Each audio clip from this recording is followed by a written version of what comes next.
Oi gente, meu nome é Carol Pedrosa, eu tenho 18 anos, acabei de terminar o primeiro semestre de letras na USP e hoje eu vim contar pra vocês um pouquinho de como foi essa experiência. Eu já fiz um vídeo no Instagram falando um pouquinho de como foi entrar na faculdade, como foi o processo de prestar vestibular e como eu estudei, então está lá.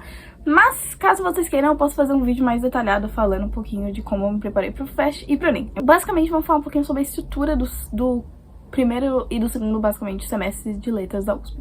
Na USP, por algum motivo, a gente não entra nas habilitações diretamente. O que acontece é que a gente faz um ano, no meu caso, 2024, 2 semestres de ciclo básico, que a gente tem 4 matérias introdutórias à literatura, língua portuguesa e linguística. Aí, como a gente vai pra habilitação, tem um processo chamado ranqueamento, que aí eles fazem uma conta, eu acho que é uma média, eu espero que seja uma média simples, mas é uma média que eles fazem das nossas notas ao longo desses 2 semestres. Se não me engano, o segundo semestre tem peso 2. E pra ver se a gente tem nota o suficiente pra passar nas habilitações.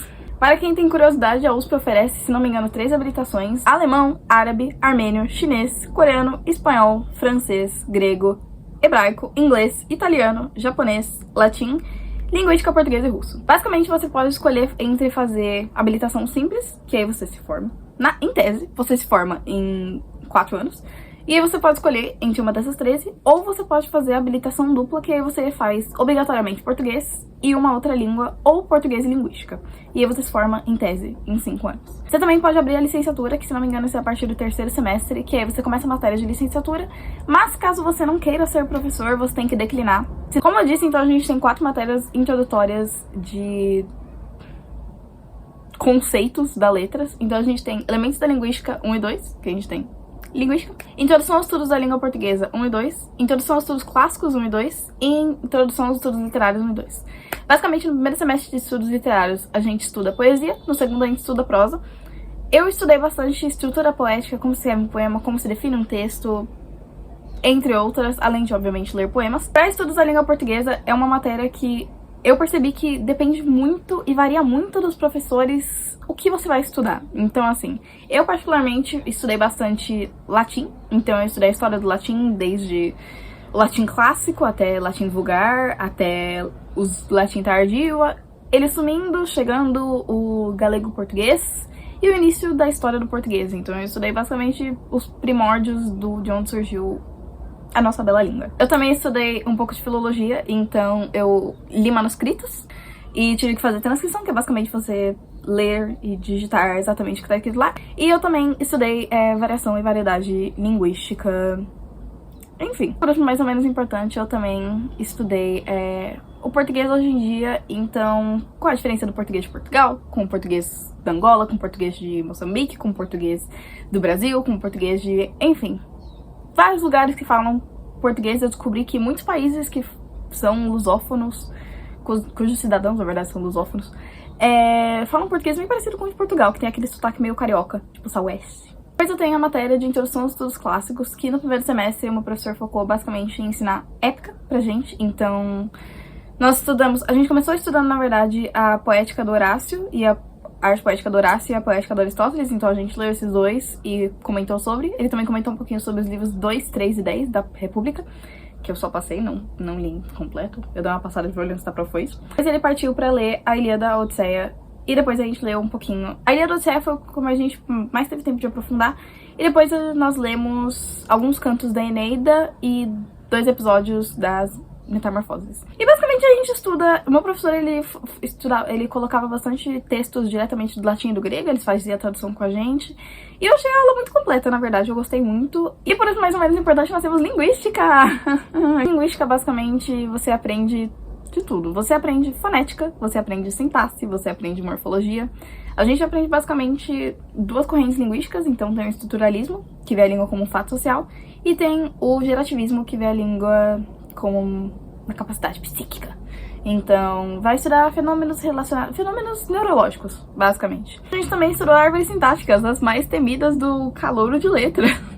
Quando você entra na faculdade, basicamente, você já é colocado dentro das matérias. Eu tô falando para letras, eu não sei como funciona em outros cursos, mas quando você entra em letras, eles já te jogam para suas matérias, você não tem que escolher professor. Aí depois do segundo semestre você pode escolher seus professores. E vocês me perguntaram basicamente qual foi o meu método de leitura e de estudos ao longo do semestre. Então, basicamente, o que eu fazia para ler as minhas leituras era que, assim, eu descobri que ter uma agenda não me ajudava em nada porque eu nunca usava ela. Então eu simplesmente comprei um planner e segui com a minha vida. E basicamente eu só anotava ele, tudo que eu tinha que ler quando eu lembrava, às vezes eu não usava ele. Porque assim, por dia, geralmente não era tanta leitura assim. Normalmente os professores só avisavam, tipo, leiam esse texto para a semana que vem. E eu abria ele, eu baixava ele no Samsung Notes. E o que eu gostava de fazer era sair grifando ele e fazendo anotações nas margens. Então minhas anotações eram basicamente o que eu entendi desse texto, o que ele tá dizendo, esse conceito é importante. Eu sou o tipo de pessoa que eu grifo tudo. Eu tenho um grande problema com grifar textos. Então eu achei que foi muito útil escrever nas margens, porque significava que quando eu ia revisar pra alguma prova, ou quando eu precisava revisar, tipo, nossa, tenho aula de linguística amanhã, preciso saber o que o meu professor vai falar amanhã, porque ele vai perguntar pra gente.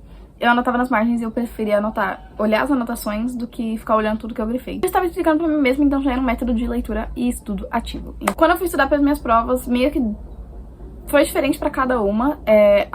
As únicas matérias que eu não tive prova foi Introdução aos Estudos da Língua Portuguesa, também conhecido como IELP, e Estudos Literários, também conhecido como IEL. Mas as outras matérias, linguística, eu reli todos os meus textos antigos, vi as anotações e eu fiz resumo para as duas provas. O que eu também descobri que fazer linguística é, por ela ser uma matéria parecida com exatas, eu descobri que fazer exercício ajuda muito, então também ajudou a subir minha nota para a segunda prova. Quando eu tava estudando pra minha prova de clássicos, eu percebi que olhar as minhas anotações era muito mais valioso do que eu ficar perdendo tempo revendo o texto antigo e voltando e 500 milhões de vezes lendo, me matando pra ler o texto completo uma semana antes da prova, porque acabou que o meu desempenho foi muito melhor. Então o que eu fiz foi literalmente ler as minhas anotações e aí eu anotei os pontos-chave no meu tablet, no Samsung Notes. E foi basicamente isso que eu fiz. Eu achei que era muito mais prático. Eu não sei se funciona pra todas as matérias, porque depende da didática. Mas pra minha matéria, pra mim, meu professor, pra esse caso, deu certo, porque o que eu sempre prezei foi fazer anotações muito completas. E basicamente assim, o professor respirou, eu anoto. Porque ele literalmente cobra tudo que cai, tudo que ele fala em aula. Mas ao longo do semestre, eu basicamente só fiquei fazendo as leituras que os meus professores pediam. Vez ou outra eu tinha que fazer um diário de leitura aqui, um diário de leitura ali. Eu sei que tem alguns professores que pedem fichamento, alguns pedem relatório. Nem os meus professores pediram isso, pelo menos nesse semestre. Eu uso o caderno, porque eu acho mais prático, ele é mais leve. Eu não preciso ficar voltando, eu sei que todas as minhas anotações estão em um lugar só. E eu usava o mesmo caderno para as 4 matérias. Assim, um caderno serve pra todo mundo. Eu nem usei o caderno inteiro. Então, eu descobri que as aulas que eu menos precisei anotar foi a aula de estudos literários, porque literários eu acho que, eu não sei, depende do professor, mas eu sinto que literários é uma matéria muito mais de discussão do que as outras, então acaba que, tipo, anotar pontos-chave já é o suficiente. Alguns de vocês me perguntaram sobre auxílios moradia, auxílio pra alunos que moram em outros lugares, alunos de baixa renda. Basicamente, o único programa que eu sei é o PAPFIX, é o programa de auxílio para alunos de baixa renda, então você pode morar no CRUSP, que é o conjunto residencial da USP, que aí, se não me engano, você recebe uma bolsa de R$300, que é o PAPF parcial. Ou você pode receber a bolsa integral, que é de R$800, e aí você não mora no CRUSP, e você usa essa bolsa, você recebe mensalmente pra se manter. Você tem que se inscrever no começo do ano. Eu tenho uma criadora de conteúdo no TikTok e no Instagram, o nome dela é Lu Claro, e ela faz vídeos muito bons, explicando direitinho como ela, enfim, conseguiu esse auxílio, ela mora no CRUSP. Dito isso, a USP tem bandejão. O bandejão da USP é de R$2 o almoço e a janta, aluno de baixa renda não paga, e 50 centavos o café da manhã. E aí perguntaram quais habilitações eu tenho em mente. A primeira opção é o inglês. Eu fui em algumas palestras esse semestre sobre literatura irlandesa e eu me apaixonei, eu achei maravilhoso. Eu acho que tem muito pra estudar e eu gosto de estudos coloniais, como vocês já sabem, como eu já comentei algumas vezes. A gente tem que colocar 8 habilitações na nossa lista. Ou seja, temos como opção latim. Não dá pra estudar estudos coloniais, mas eu gosto da minha aula de estudos clássicos, então latim está lá, em algum canto. Espanhol, de novo, eu amo literatura hispano-americana, vocês sabem, eu gosto de Isabel Allende, recentemente li outra novelinha russa, eu gosto de Pedro Páramo, eu acho que espanhol é uma língua riquíssima. E eu sei um pouco mais ou menos. Eu estudei espanhol por 3 anos, eu estou estudando esse ano, mas assim... ainda há muito que se aprender. Inclusive, na USP a gente não entra sabendo as línguas das habilitações. A única que é obrigatório você entrar sabendo falar fluentemente, ter no mínimo inglês, a língua intermediária, é o inglês. E de resto você aprende desde o começo. E aí você vai lendo a literatura adaptada pro nível que você está. Também penso em francês.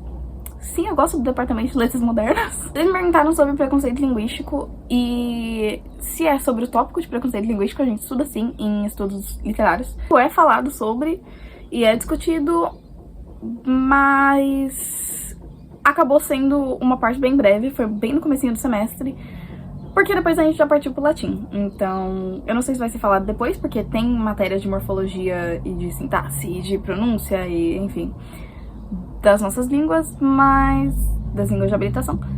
Mas assim, fora isso, foi isso que foi falado. E quais são as minhas experiências mais legais na faculdade? Eu acho que, tipo, tá na faculdade já foi uma experiência muito, tipo, uau. Eu não sei se é só porque, tipo, eu saí do ensino médio agora.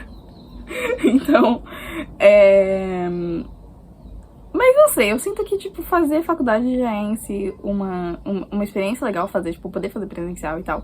Conhecer pessoas, ver gente, tão importante depois da pandemia, assim. A partir do momento que você entra na faculdade, parece que tudo é extremamente legal. Tipo assim, você vai no Bodejo e você fica, uau, eu vou no Bodejo! E, tipo, 6 meses depois eu ainda tô, tipo, meu Deus, vou no Bodejo! Tipo, você recebeu o seu cartão USP e tomar sorvete na Poli. Em palestra da letras de professores de universidades de fora do país.